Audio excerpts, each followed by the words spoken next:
3 lakh square feet. Pandal का निर्माण 15 lakh square feet में। पार्किंग की तैयारी,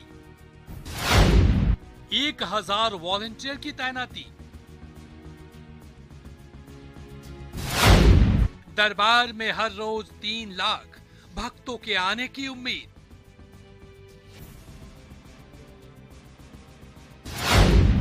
15 मई को लगेगा दिव्य दरबार।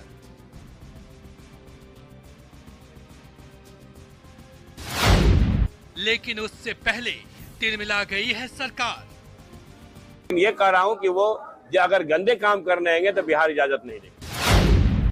भक्त एक झलक को बेकरार।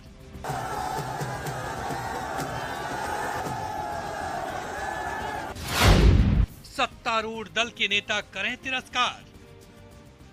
अगर आप नफरत पैदा करने आए हो तो आडवाणी भी जेल गए थे और वो भी जाएंगे। पंडित धीरेन्द्र शास्त्री पटना आएंगे या बाबा बंदी बना लिए जाएंगे? नमस्कार, अपना बिहार में आपका स्वागत। मैं राहुल ओझा आपके साथ। बाबा बागेश्वर को लेकर बिहार की सियासत तेज है। महागठबंधन की ओर से लगातार बाबा बागेश्वर के बिहार आगमन का विरोध किया जा रहा है। आरजेडी के बड़े नेता रोज बयानबाजी कर रहे हैं। अब बिहार के शिक्षा मंत्री प्रोफेसर चंद्रशेखर की ओर से बागेश्वर बाबा को लेकर बड़ा बयान सामने आया है। किशनगंज में शिक्षा मंत्री प्रोफेसर चंद्रशेखर ने बागेश्वर बाबा को पाखंडी बता दिया। शिक्षा मंत्री प्रोफेसर चंद्रशेखर ने यह भी कहा कि बागेश्वर बाबा भी आडवाणी की तरह जेल जाएंगे अगर वो नफरत और उन्माद फैलाने बिहार आ रहे हैं तो। ये लोग जो धर्म के नाम पर व्यवसाय करते हैं ना, इनके खिलाफ संघर्ष है। वो आने जाने से प्रजातंत्र है, कोई कहीं आ जा सकता है, उसको छोड़िए ना। लेकिन ये कह रहा हूँ कि वो अगर गंदे काम करने आएंगे तो बिहार इजाजत नहीं देगी। अरे भैया, गिरिराज सिंह क्या करते हैं उससे क्या मतलब? अगर आप नफरत पैदा करने आए हो तो आडवाणी भी जेल गए थे और वो भी जाएंगे। बाबा बागेश्वर पर शिक्षा मंत्री चंद्रशेखर के दिए बयान को लेकर बिहार में सियासी पारा चढ़ा हुआ है। एक तरफ जहां जेडीयू, आरजेडी और कांग्रेस के नेता प्रोफेसर चंद्रशेखर के बयान का समर्थन कर रहे हैं, तो वहीं बीजेपी विधायक नितिन नवीन का शिक्षा मंत्री के साथ साथ मुख्यमंत्री नीतीश कुमार को खुली चुनौती दे रहे हैं। जो राम के विरोधी हैं वो इस राष्ट्र के विरोधी हैं, और कहीं न कहीं जिस प्रकार से अशिक्षित शिक्षा मंत्री को बिहार में नीतीश कुमार ने बैठाया हुआ है, और नीतीश कुमार ने लालू यादव और तेजस्वी यादव के घुटने टेके हुए हैं। पूरे भारत में एक तरफ उनके प्रवक्ता रामचरितमानस पढ़ते हैं और एक तरफ उनके शिक्षा मंत्री राम का अपमान करते हैं, और पूरी तरह से ये खेल चल रहा है पिछले साल भर से, और नीतीश कुमार मौनी बाबा बने हुए हैं। देखिए, अब उनके बयान के संदर्भ क्या है मैं नहीं जानता, लेकिन ये सामान्य परिभाषा है कि भाषाई उत्तेजना फैलाने का किसी को अधिकार प्राप्त नहीं है। आपराधिक कृत्य में कोई भी व्यक्ति देश का शामिल होता है तो सीआरपीसी सक्षम है इसके लिए। अब उन्होंने किस संदर्भ में कहा है, और कोई भी बिहार जैसी धरती पर कोई कम्युनल हेट्रेड फैला देगा, सांप्रदायिक उन्माद की बात करेगा, न जनता मंजूर करेगी न कानून मंजूर करेगा। देखिए, प्रवचन तो बिहार में कथावाचक जो भी आ रहे हैं वो कर रहे हैं, अपनी कथा सुना रहे हैं। समाज में जो अच्छी चीजें हैं उसका अगर ज्ञान दे रहे हैं तो इसमें कोई परेशानी नहीं है।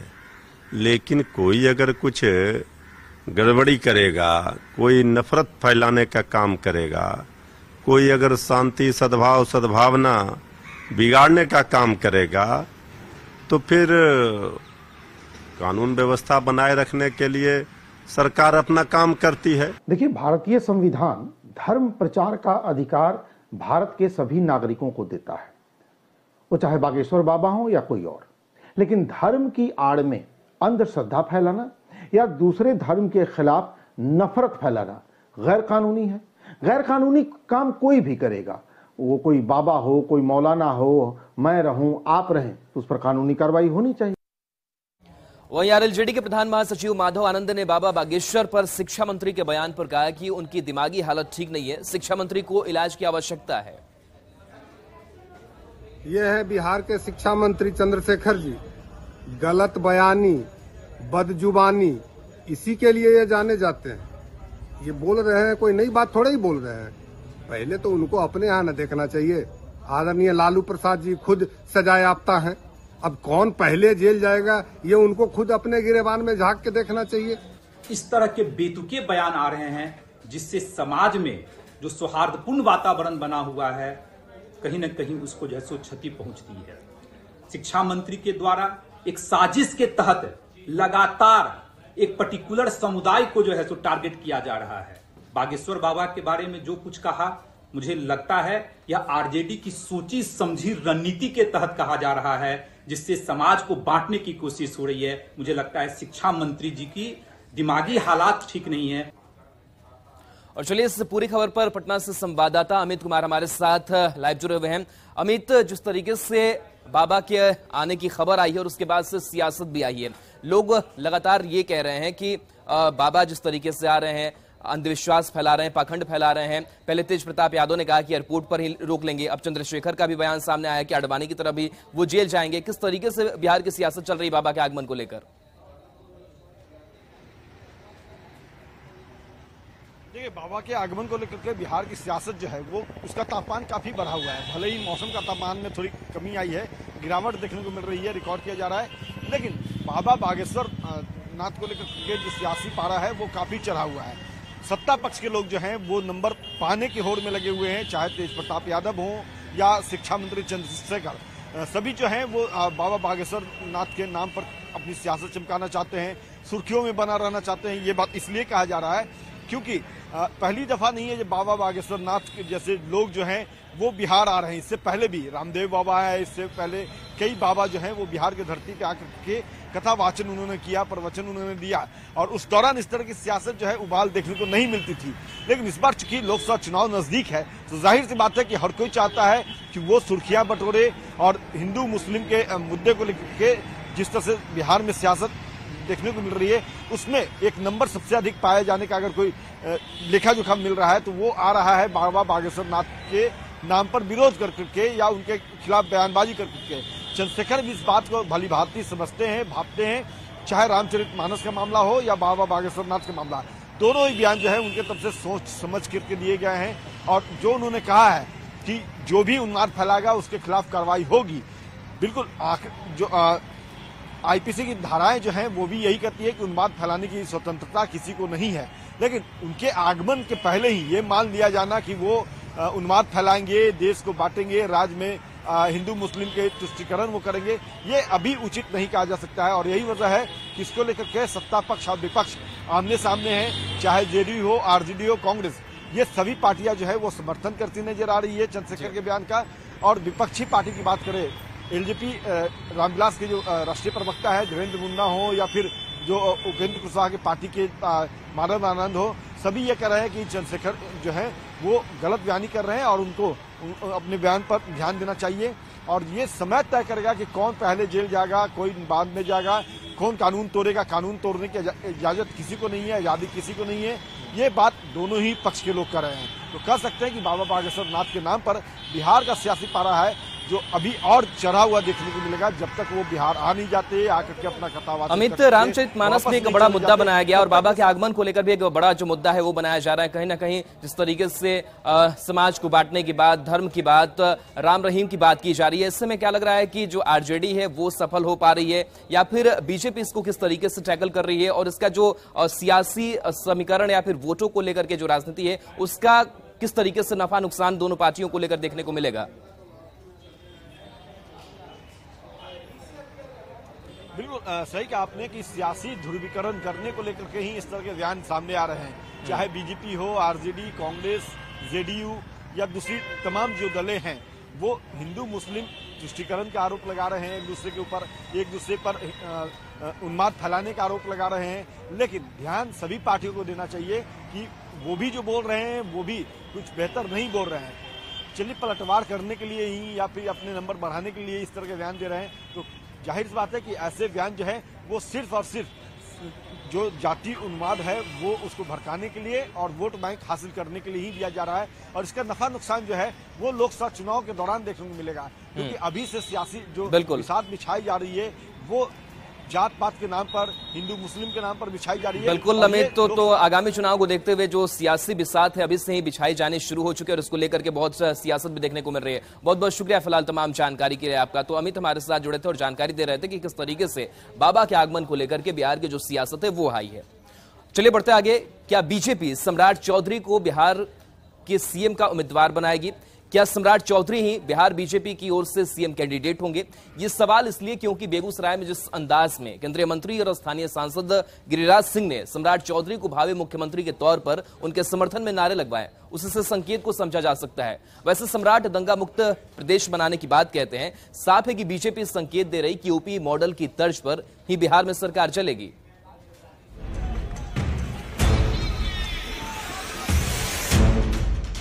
बिहार में कभी दंगा नहीं हो, इसकी कल्पना करना।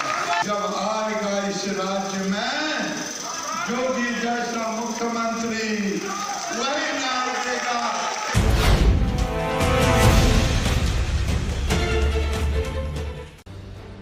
ये न्याय कौन देगा? जब आएगा इस राज्य में योगी जैसा मुख्यमंत्री, वही न्याय देगा।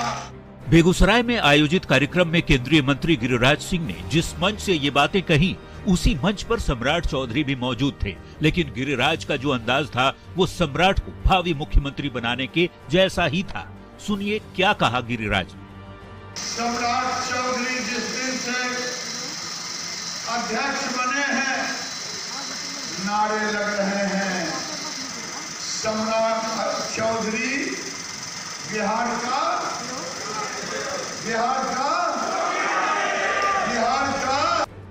मंच पर गिरिराज के बोलने के बाद बारी सम्राट चौधरी की आई तो उन्होंने बिहार को दंगा मुक्त बनाने की बात फिर से दोहराई। लगे हाथ गिरिराज सिंह को नसीहत देने की भी कोशिश की। जिस प्रदेश में दंगा शब्द का नाम निशान मिटाना है, बिहार में कभी दंगा नहीं हो, इसकी कल्पना करना। स्वाभाविक है, गिरिराज जी तो थोड़ा आगे बढ़कर बोलते रहते हैं। मंच पर गिरिराज ने समर्थकों से सम्राट चौधरी को भावी सीएम बनाने के नारे लगवाए। बीजेपी कार्यकर्ताओं का जोश भी हाई दिख रहा था। लेकिन बीजेपी प्रदेश अध्यक्ष सम्राट चौधरी का हाल ही में दिया एक बयान भी सुनना जरूरी है, जब उन्होंने कहा था कि यदि बिहार के मुख्यमंत्री की कुर्सी से नीतीश की विदाई होती है तो उस पर लव कुश समाज का ही कोई व्यक्ति बैठेगा।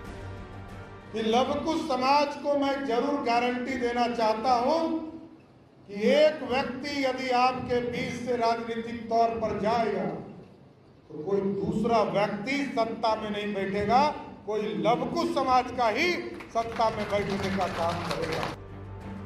सम्राट लवकुश समाज से खुद ही आते हैं तो क्या सम्राट चौधरी ये संकेत पहले ही दे दिए थे कि कौन मुख्यमंत्री पद का उम्मीदवार होगा? और क्या ये महज संजोग ही कहा जाएगा कि करीब 20 दिन बाद खुले मंच से बीजेपी के एक और बड़े नेता गिरिराज सिंह सम्राट को भावी सीएम से जुड़ा नारा लगवाते हैं? वैसे बेगूसराय के मंच से जो नारेबाजी की गई उसने बिहार के सियासी तापमान को बढ़ा जरूर दिया है।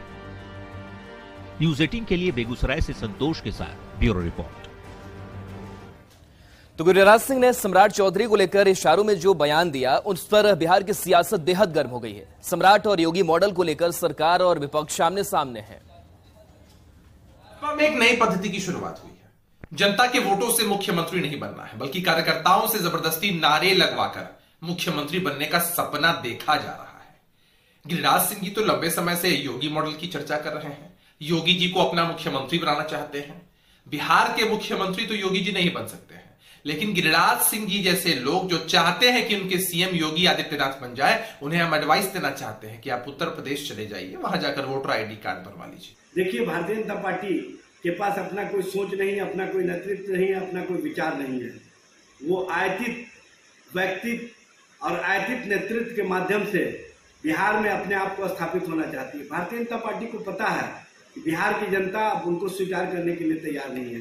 गिरिराज सिंह जी एक राजनीतिक व्यक्ति और भाजपा के एक राजनीतिक कार्यकर्ता हैं। अभी चुनाव आ रहे हैं, टिकट मिलना नहीं मिलना बहुत सी बातें हैं और ये उनकी व्यक्तिगत इच्छा हो सकती है। पर गिरिराज सिंह जी को मैं बता देना चाहता हूं कि मुख्यमंत्री या तो सबसे बड़े दल का नेता या सबसे बड़े गठबंधन का नेता बनता है। केंद्रीय मंत्री श्री गिरिराज सिंह जी ने जो बयान दिया है वो जनता की आवाज की बात कहे, जनमानस से आवाज आ रही है। अब नीतीश कुमार जी पर से जनता का विश्वास उठ चुका है। नीतीश जी को कोई पसंद नहीं कर रहा है। अब सब लोग चाहता है कि भारतीय जनता पार्टी के बिहार में मुख्यमंत्री बने। चलिए अब सबसे पहले योगी मॉडल को समझिए, जिसकी मांग बिहार में हो रही है। गिरिराज सिंह ने क्यों कहा कि बिहार में योगी जैसे सीएम की जरूरत है? दरअसल यूपी के सीएम योगी आदित्यनाथ ने पुलिस को खुली छूट देकर अपराधियों के पीछे लगाया है। फास्ट ट्रैक के आधार पर सुनवाई की जाती है, सजा दिलाई जाती है, दंगा करने वाले दंगाइयों की फोटो सार्वजनिक की जाती है। अपराधियों पर कानूनी कार्रवाई के साथ साथ उनकी संपत्ति पर चोट भी सरकार करती है। बुलडोजर को उतारकर अपराधियों में खौफ पैदा करना योगी मॉडल का स्टाइल है। जिलों की पुलिस को अपराधियों का टारगेट देना, अपराधियों के खिलाफ मुंह खोलने के लिए आम जनता को हिम्मत देना कि आप मुंह खोलिए, आपके साथ सरकार खड़ी है, प्रशासन खड़ा है। पुलिस के प्रति आम जनता का विश्वास बढ़ाने के लिए काम करना। धर्म स्थलों से लाउड स्पीकर उतरवाकर सांप्रदायिक विवाद कम किया गया। राजनीतिक गठजोड़ वाले अपराधियों का नेटवर्क तोड़कर खौफ भी पैदा किया गया। तो ये तमाम चीजें योगी सरकार की तरफ से, योगी मॉडल की तरफ से देखने को मिली। अब गिरिराज सिंह के सम्राट चौधरी को सीएम बनाने की मांग के पीछे की राजनीति को समझते हैं। सम्राट चौधरी को गिरिराज सिंह ने भावी सीएम बताया। यूपी में योगी की तरह बिहार में सम्राट को सीएम बनाने की बात कह दी। सख्ती से कानून व्यवस्था में सुधार की वकालत गिरिराज सिंह ने कर दी। बिहार की स्थिति को सुधारने के लिए योगी जैसे सीएम का हवाला गिरिराज सिंह ने दिया। ओबीसी की राजनीति बिहार की दशा दिशा भी तय करती है। यादवों के बाद सबसे ज्यादा संख्या बल अगर किसी की है तो वो है कुर्मी कोयरी की। यादव 15% है तो कोयरी कुर्मी 7% के करीब हैं। कुर्मी कोयरी में भी कोयरी समाज की आबादी ज्यादा है। आरजेडी के यादव वोट बैंक का मुकाबला कुर्मी कोयरी से है। वोट बैंक के लिए 1994 की बात की जाए तो नीतीश ने लौकुश सम्मेलन किया था। सम्राट चौधरी कुशवाहा जाति से आते हैं और साथ ही युवा और आक्रामकता सम्राट की पहचान रही और इसको लेकर बीजेपी ने फ्रंट फुट पर भी उनको लाया। अब बढ़ते आगे, सासाराम में सांप्रदायिक हिंसा मामले में बीजेपी के पूर्व विधायक जवाहर प्रसाद की गिरफ्तारी का विरोध लगातार जारी है। सासाराम के समाहरणालय के सामने आज बीजेपी महाधरना देने जा रही है। इस महाधरना में शामिल होने के लिए बीजेपी के प्रदेश अध्यक्ष सम्राट चौधरी साइकिल से पहुंचेंगे। बता दें कि बीते 30 अप्रैल को सासाराम के पूर्व विधायक जवाहर प्रसाद की गिरफ्तारी हुई थी, जिसके बाद पूरे प्रदेश में राजनीतिक सरगर्मी तेज हो गई है। हमारे बिहार के नेता, भारतीय जनता पार्टी के प्रदेश के अध्यक्ष और बिहार विधान परिषद में प्रतिपक्ष के नेता सम्राट जी का आगमन जो है 11:30 बजे होने जा रहा है यहाँ पर, और वो जेल से साइकिल से यहाँ पर पहुँचेंगे और आम जनता को ये मैसेज देंगे कि हम भारतीय जनता पार्टी के सभी नेता शांतिपूर्ण तरीके से। और बिहार में मौसम विभाग ने येलो अलर्ट जारी किया है। बताया जा रहा है कि बिहार की 20 जिलों के लिए येलो अलर्ट जारी किया गया है। आंधी गरज ठनका गिरने के साथ बारिश की चेतावनी भी मौसम विभाग ने दी है। पटना, शेखपुरा, औरंगाबाद, भोजपुर, बक्सर में अलर्ट जारी किया गया है। साथ ही जहानाबाद, गया, अरवल, सिवान समेत 20 जिलों में अलर्ट जारी किया गया है। ठनका गिरने को लेकर लोगों से सावधानी बरतने की अपील भी की जा रही है। बिहार में बारिश के कारण बारिश गिरेगा। अधिकतम तापमान की बात की जाए तो 32 से 35 डिग्री तक अधिकतम तापमान रहने की संभावना जताई गई है।